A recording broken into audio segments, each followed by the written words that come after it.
আসসালামু আলাইকুম। অনেকে দেখতে চান আমরা যখন পোর্টে আসি তখন আমরা যে জাহাজটাকে আমাদের জেটির সাথে আটকে রাখি, কী দিয়ে আটকে রাখি? এই হচ্ছে মোরিং রোপ। এই মোরিং রোপগুলা নতুন লাগানো হচ্ছে, সবগুলা নতুন লাগানো হবে। আর পুরাতন যেগুলো লাগানো আছে সেগুলো দেখেন, এই যে পুরাতন, এই যে এরকম বিটের মধ্যে লাগানো থাকে, সেখান থেকে চলে যায়, এই যে এরকম চলে যায় ওই জেটিতে, ওইখানে লাগানো থাকে।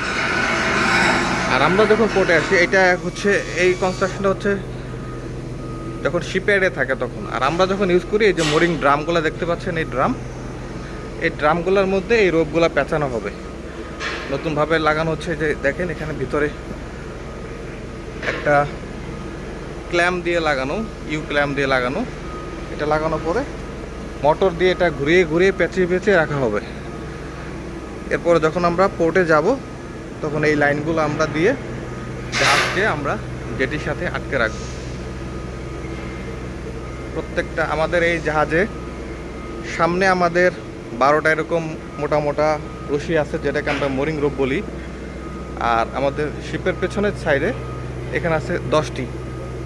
আর এছাড়া আমাদের সামনে আর পিছনে আরও 4টি করে স্পেয়ার রাখা আছে। কোনো কারণে যদি এগুলো ছিঁড়ে যায়, আমরা সাথে সাথে চেঞ্জ করে আমরা আবার নতুন করে লাগিয়ে দেবো।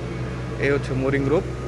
এগুলো হচ্ছে মোরিং উইঞ্চ, যেগুলোর মধ্যে 3টে হাইড্রোলিক মোটর আছে এখানে নিচে। এই হাইড্রোলিক মোটরকে প্রচণ্ড প্রেশারে এটাকে টাইট দেওয়া যায়।